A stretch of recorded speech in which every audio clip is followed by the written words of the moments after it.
Hello, hello, hello. Welcome to Underground Sound. I'm Emerson. And I'm Noah. And today we got something planned. Noah, what is that plan? Yes, so we have a producer here today. His name is Ryan McCormick, and he's a good friend of mine. He's from the U.S. Virgin Islands, and he is killing it over here in North Carolina as a music production major. So we have him over here today. Say hey, Ryan. Hey, what's up, guys? We're going to be playing a couple of his tracks, and we also are going to interview him for his time here. As you know, we've been doing a bit of a series with producers and artists over the past week or so, and we plan to continue that throughout the month. So, Emerson, what do we got up first? Well, I thought it would make sense. We'd go right into some of his music here. And so the one I think we should play first is All I Want to Be Remastered. Awesome. Good choice. Yeah. Ryan, what do you got on this track? So this is actually one of the oldest projects that I have released right now, but I went back and touched it up and redid the mixing like a couple months ago, I think. Mm-hmm. But it's just super cool. You know, it's just some vocal melodic trap. I've always loved the sound of it, so I'm glad I got to go back and revisit it. Great. Let's dive right into it. All right, we're back. We're with a very special guest here. We're with a pretty notable producer, I would say. And I think a lot of people don't really know what producers do. They kind of just write them off as beat makers. Since you are a producer, why don't you kind of elaborate on what it is exactly that you do? Yeah, I mean, I think it's kind of different for everyone because certainly there are some producers who like their main thing is just making beats. But I kind of dip my fingers in a lot of different pools. So I do make beats for rappers to hop on. But I also I produce like EDM songs and I also produce pop. So what I do is in-the-box production. So basically, I'll take collections of like samples, drum sounds, synths, and I'll just like make a record out of it. That's what I do. Yeah, that's great stuff. I think it's very telling of any producer about how much they can cross through genres, and especially when some specialize in certain genres. That's very cool too. But it's awesome to see you in your work with hip-hop, rap, and EDM along those lines. It's really good to see. But what would you say is your personal stamp? Like, what do you think makes a little bit of some of your tracks unique, or at least some of your work? That's a good question. That's a question that I think can be kind of difficult to answer. Sure. So I wouldn't say that I really have any one style. Obviously, working as diversely as I do, like it's really hard to say if there's one unique thing that I do. Right. And usually I don't even think about that when I'm working, right? So usually I'll have an idea in my head and I'll just turn that into wherever the record happens to take me. So it's not like I'm intentionally trying to go for any one specific sound. It's just kind of whatever I'm doing, and if I'm working with another artist, also kind of whatever they're feeling. Cool. You just get in and do it. That's how you do it. Do you have any influences at all? Do you have any artists that you particularly enjoyed that sort of inspired you to maybe even get on producing in the first place, or maybe something that you sort of implement into your work?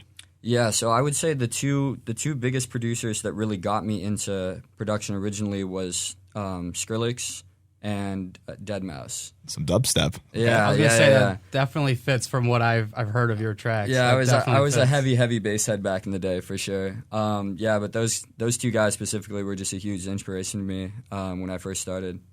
And lately now I'm doing a lot more work on like hip hop or rap beats now. So it's basically just listening to the radio at this point because I'm just trying to keep up with the style. Yeah, sounds perfect. Well, Ryan is planning on going to LA this upcoming summer, or at least for his next big move. He actually lived with me and another artist named Brett Marcus in Los Angeles over the course of our summer for our internships, and he was doing a whole lot of good work there. So he worked for a studio that worked with a number of very impressive names, artists. Could you tell us a little bit about that, Ryan? Yeah, so LA was great this past summer. I'm super excited to go back. Shout out Vortex Hollywood. Shout out Caviar Cross. Yeah. That's where I'm going back to. It was crazy. We were actually just talking about it off mic a little bit. But basically, while I was out there, my days were spent in the apartment, kind of just producing, working on my own stuff, working on Brett's stuff. And then nights I was there, working with whatever artist came in the studio. So it was super exciting. I'm super excited to go back. I can attest to that. Ryan definitely puts 100% into everything he does, and I think that will show in the next track that we have, and it's called Drive.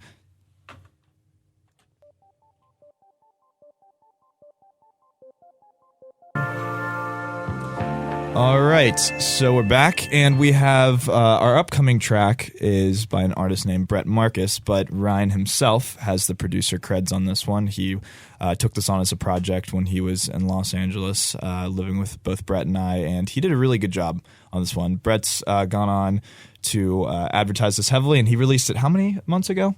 About a month or two, right? Yeah, around the holiday season. It wasn't all that long ago. Yeah, and this has proved to be one of his most successful tracks so far. So, Ryan, can you tell us a little bit about the process of making it and what it was like to work with somebody like an artist alongside you? Oh, yeah. So, Brett and I I don't know if he's credited as a producer on this, but we really co-produced it because he had the original idea for the record, I think, or we came up with it together. I can't exactly remember. But anyway, we were just kind of going back and forth. And then, he wrote lyrics for it. And it was just a really organic process. Definitely one of my most favorite projects that I got into this summer. Right. I think the record turned out great. I love the sound. And, it's not unusual for me to listen to my own stuff, but I don't do it a lot. But I listen to this record, probably once or twice a week. I love this record. Yeah, good to hear. Well, here it is. You're going to hear his work right here. This is Too Much by Brett Marcus. All right, and once again, that was Too Much by Brett Marcus. That was produced by Ryan. He did a great job on that one. And speaking of working with artists, we have another song upcoming called Assurance, and it's by Dial Up and, of course, what Ryan goes by, Trinity. Ryan, could you tell us a little bit about Dial Up? Yeah, so Dial Up is the EDM collective here at Elon that's under the branch of Limelight Records. Yeah, I mean, there were a few EDM producers around Elon, and we all kind of knew each other.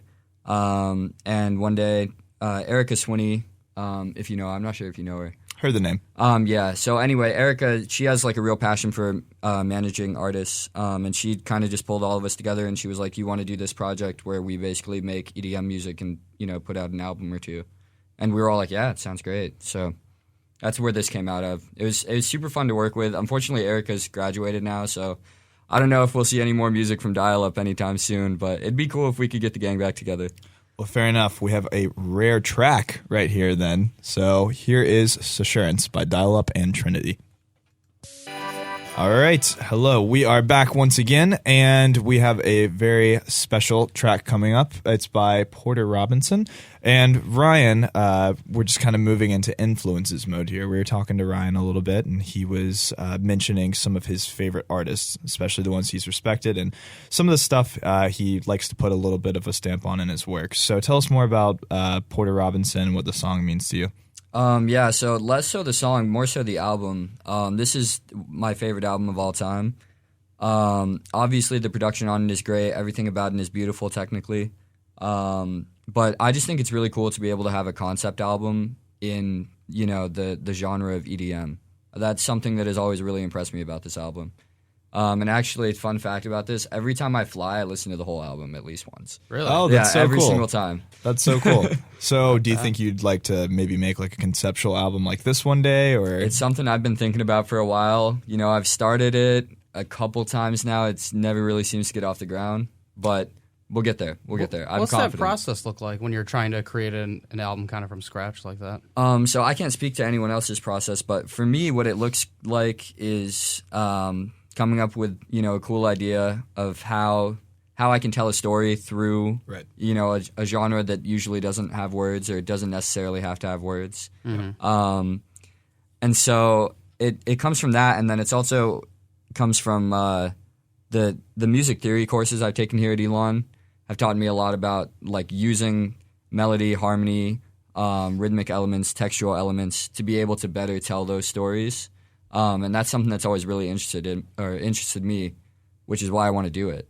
Yeah, that stuff is like another language to me. I remember Ryan. It's hard to do even for me as someone who's been formally educated in it, which is why it hasn't happened yet. But like I said, we're getting there, hopefully. Yeah. Well, I feel like you listen to music so differently, especially when you're making it yourself, and that's part of your education. Emerson and I certainly enjoy it for just it sounds cool factor and, the history of it and what goes into it. But I think it also kind of speaks to the ability of artists is that, they're part of what makes music, so they understand it on an entirely different level than just, casual fans almost, or even hardcore fans of just the sound. So I think that is really interesting to think about when you're talking about songs that are even just instrumentals or even EDM in general, because a lot of people who listen to EDM are just kind of there for the festival experience, They enjoy the sound too, but you really are working on like what's going into it. So you mentioned that you had started and stopped a little bit of a concept album. What was that concept, if you are at liberty to say? You know what? I'm gonna hold back from it because I still want to be able to finish it. I still want to get it out there, and it's one of those things where if I am able to do it, I don't necessarily want to. I don't want to tell the whole story with words. I want to be able to let the music speak for itself. So fingers crossed that it does happen. Yeah. All right. Awesome. So up next we have "Shelter" by Porter Robinson. So Ryan was telling us a little bit about his favorite EDM artist, deadmau5, who gave rise to Skrillex. And if you remember all the way back in about 2009 through 2011, they were everywhere. And so I was asking the question, where's Skrillex now? Does he still do shows and whatnot? But I did forget about this one song by Skrillex that was released rather recently. In fact, I think it was 2016, and the song is Purple Lamborghini. He did it with Rick Ross, and it was released for the Suicide Squad soundtrack accompanying that movie.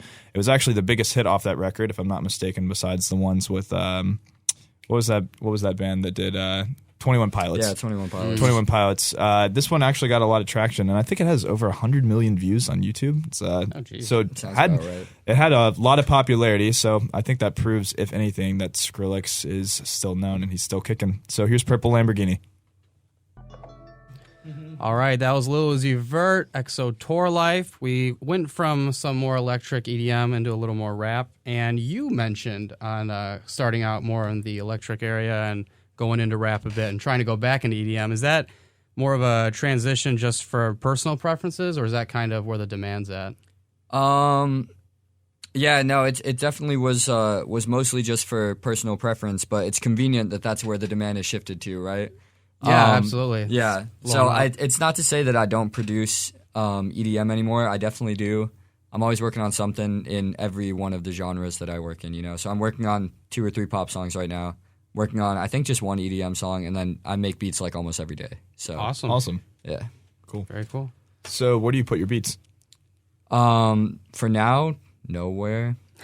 I'm trying to work with Brett, actually, guy we were talking about earlier. Cool. I was seeing if maybe we could get like a beat website started or something because he produces as well. But I don't know. I might throw him up on like BeatStars or something like that. But for now, I just keep him. And when I meet an artist and he wants me to make a beat for him, I'll be like, all right, well, here's my catalog. What do you like out of here? Do you want me to try to make you something different? Like, you just go from there. Awesome. Yeah. Cool. Very cool. So do you work mostly on your own, or are you usually collaborating with people like Brett? I would say I work mostly on my own just because that's where a majority of my time is spent on my own just because it's hard to schedule that with other people. Yeah, I'd imagine. But I prefer to work with other people. I prefer to collaborate because I just find that process is a lot more organic and it moves a lot faster than when I'm on my own. Yeah, interesting. Yeah. I also have another question just about like your roots, where you're from. So, Ryan, you're originally from Alaska, right? Yeah, I was born there. Okay. Yeah.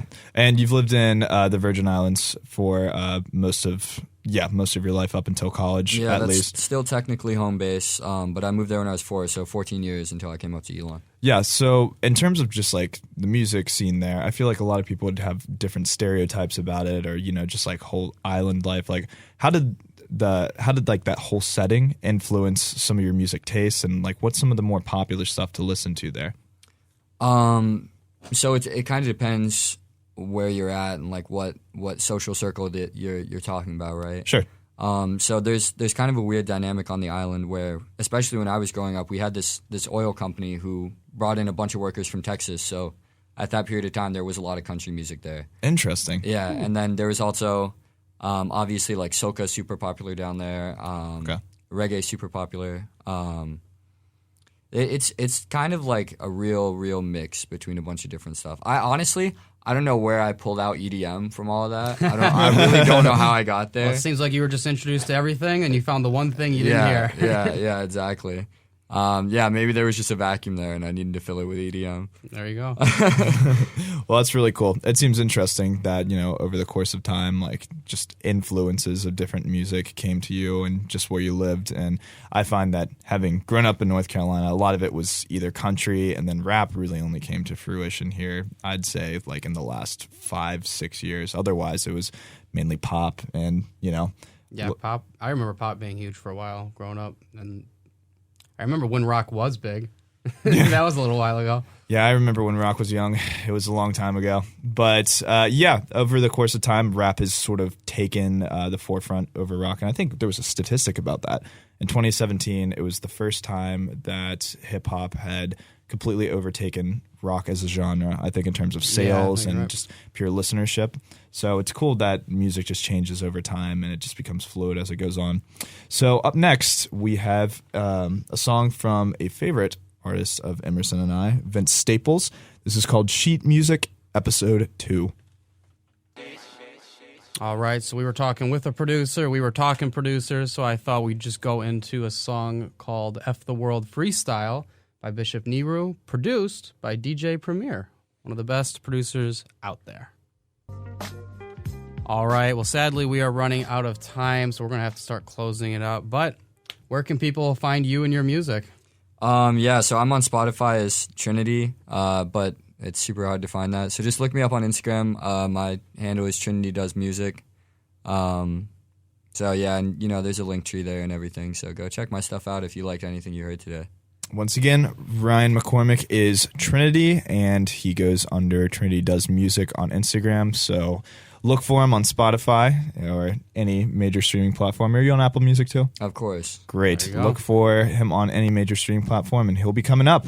So you heard it here first. Thank you so much for being on here, Ryan. Oh, is this goodbye already? Perhaps. Sadly. Well, Yes. Thank you guys so much for having me on. This was actually a lot of fun. Yeah. No, glad. Always love having new faces on, new voices. Love it. Yeah, good to hear. But all right, so we're going to close off with Rude Boy by CJ Fly featuring Joey Bad. And I'm Emerson. I'm Noah. And we are Underground Sound, WSOE 89.3, Elon, North Carolina.